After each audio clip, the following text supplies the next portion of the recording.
This presentation will provide an overview and analysis of various health concerns associated with substance abuse. We will be specifically focusing on two specific groups: adolescents aged 13 to 19 from the Aboriginal Darug community in and around Western Sydney, and Australian transgender teenagers. Mental health can be defined by the World Health Organization as a state of mental well-being that enables people to cope with the stresses of life, realize their abilities, learn well and work well, and contribute to their community. Adolescence is an important period in which individuals develop positive social and emotional practices which are essential for mental well-being. Many studies conducted have shown that Indigenous Australians suffer from poorer mental health and well-being compared to non-Indigenous Australians. Many attempts at closing the gap between Indigenous and non-Indigenous Australians have failed so far.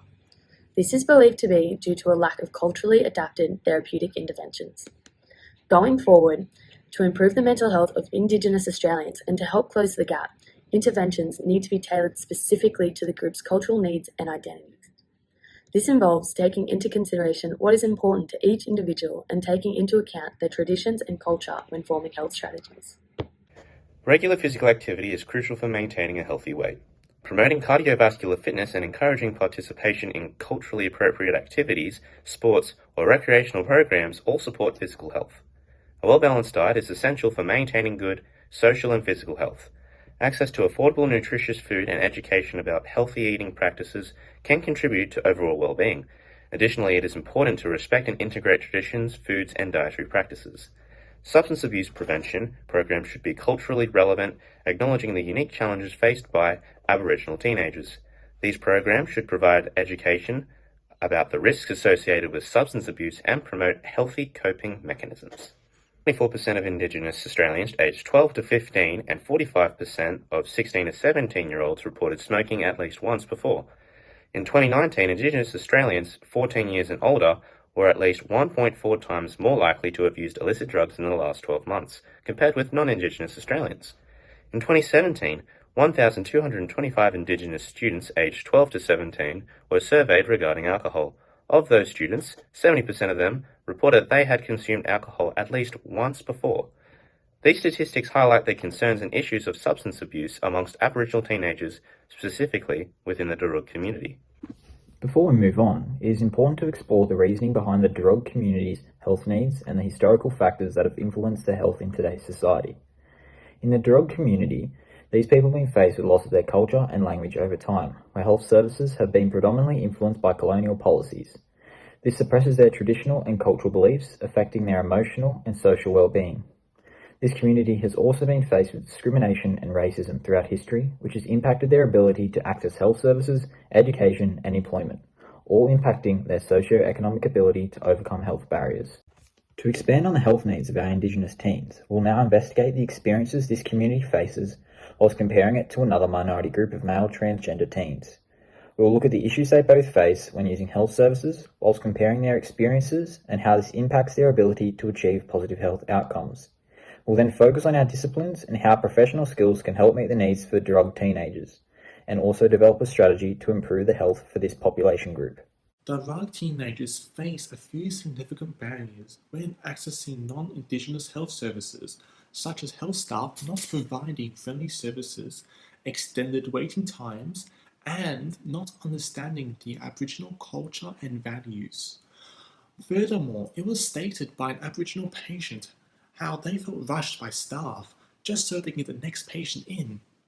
Individuals from this population group often feel powerless, unheard, and stuck within a system that does not accommodate their values and beliefs.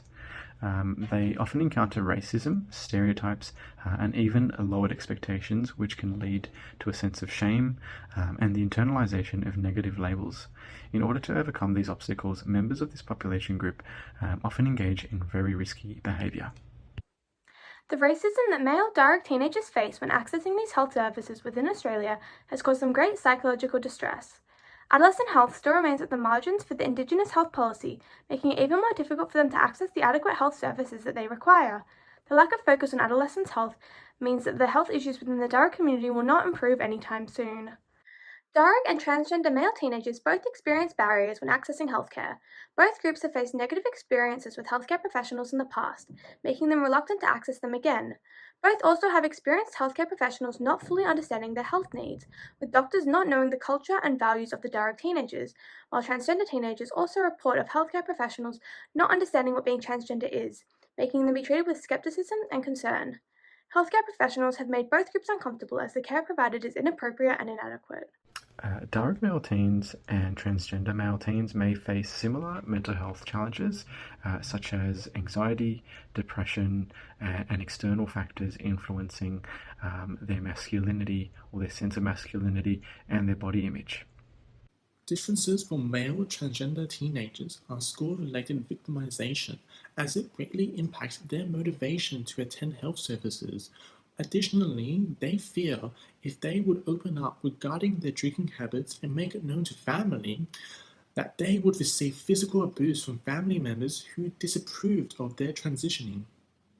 Transgender male teens may rely on a more dispersed array of communities for support, such as transgender support groups, LGBTQ plus communities, or healthcare providers who specialise in healthcare for trans individuals. For support, Darug male teens may look for that within their own social or cultural groups. Darug teenagers face a few significant barriers when accessing non-Indigenous health services, such as health staff not providing friendly services, extended waiting times, and not understanding the Aboriginal culture and values. Furthermore, it was stated by an Aboriginal patient how they felt rushed by staff just so they can get the next patient in. We all recognise that these are clinical skills that we all need and will apply to our strategy. I will use reflective skills when working with the Darug community to ensure I am respecting their values and culture. This is in line with the Speech Pathology Code of Conduct. Reflection is a crucial clinical skill that involves understanding one's own bias and views to ensure that they do not affect the treatment being provided. I will be able to provide a service free of negative stereotyping and assumptions to ensure that the Darug teenagers are comfortable and feel their needs are being heard. Police are among the first responders to 000 crisis calls, so critical thinking and the ability to transition from one scenario to the next are required. I will establish excellent critical thinking skills in order to make quick decisions that will affect the health and well-being of the Darug community. Furthermore, I will continue to show empathy and compassion, treating everyone equally, respectfully, and professionally. To enhance health and well-being, occupational therapists have a distinct focus on optimizing performance and active participation in meaningful daily activities. To accomplish this, I can carefully choose a theoretical framework that suits each client's specific goals, needs, preferences, abilities, and social and environmental contexts. Consequently, occupational therapists possess essential interpersonal skills that play a vital role in establishing a rapport with their clients. Moreover, when providing services remotely to Darug communities and populations, I can derive evident benefits from actively engaging in cross-cultural practice. By fostering trusting relationships between clients and clinicians, it becomes more probable to deliver a culturally safe and sensitive service. In addition to this, OTs are also able to provide certain population groups the chance to explore and resolve their ambivalence towards substance abuse by drawing from their broad set of clinical and professional skills, such as utilizing techniques such as motivational interviewing.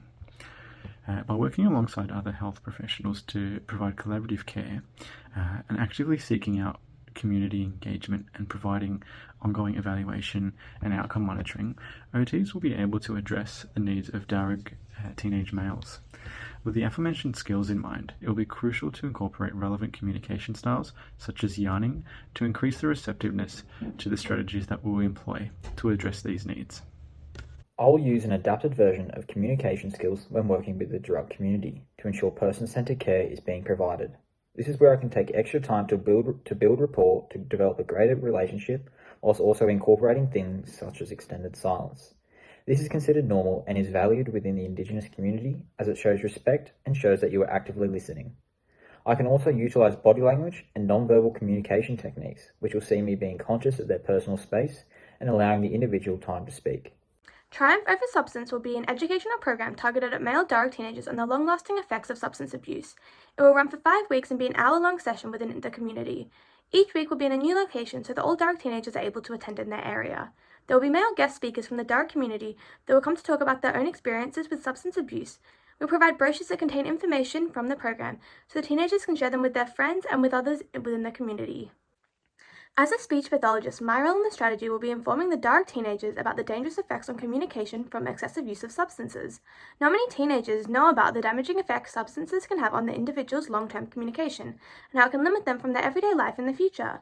I can provide educational information about the ways substances can change the brain's functioning, causing speech impairments, while a guest speaker can share an anecdote on the negative experience substances have had on their communication. This will also be good for them to learn the signs to look out for in the future so they can seek treatment early on.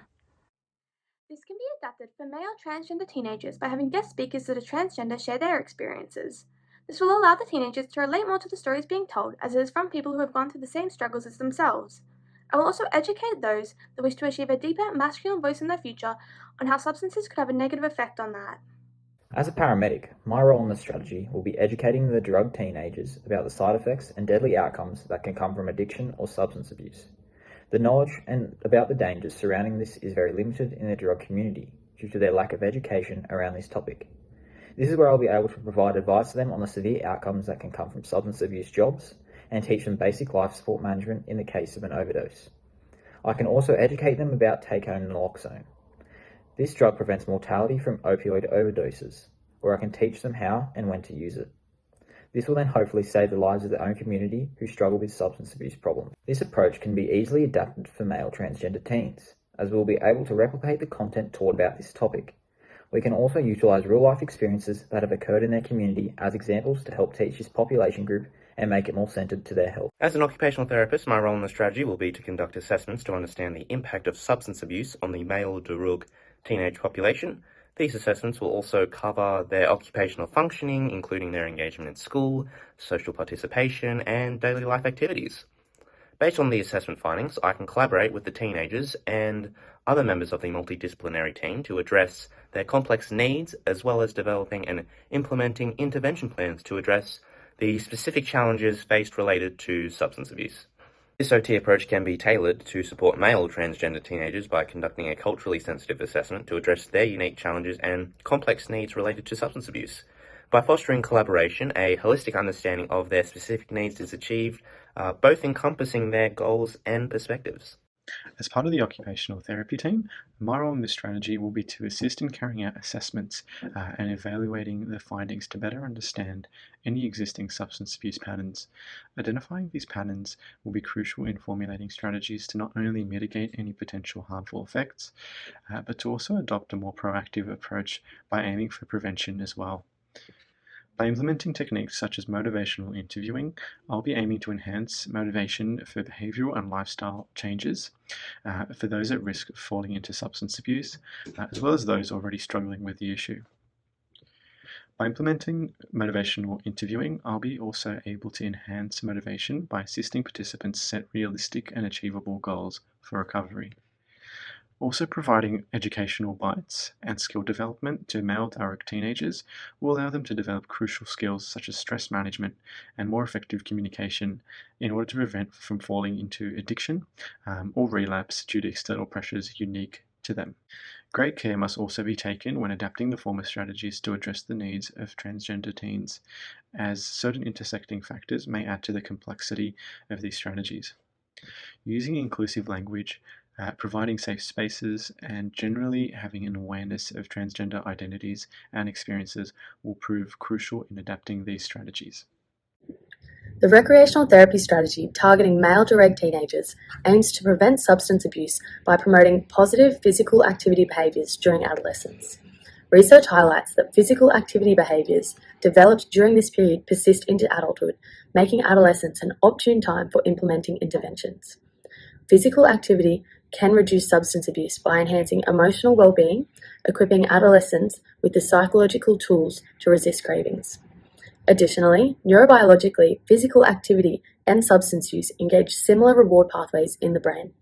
To ensure optimal engagement, and respect, the strategy should incorporate the cultural traditions and customs of the participating individuals, such as exploring specific sports or recreational activities rooted in direct culture. This strategy can easily be adapted to suit male transgender teenagers, as the approach would be the same as male direct teenagers. However, statistics have shown that transgender adolescents participated in physical activity less than cisgender groups, and that transgender adolescents need more support to participate in physical activity. To overcome this barrier, more focus would need to be placed on increasing intrinsic motivation and confidence to participate. My role is to prevent and minimize the number of substance abusers and the impacts it can have on them in the face of the criminal justice system. I will inform drug teenagers regarding the charges and consequences if they were to be caught while doing so. Moreover, I will mention recent real-life cases such as individuals recklessly drinking and driving, or how the abuse of substances can lead one to assault another. In doing so, I will inform and raise awareness of the potential outcomes of substance abuse.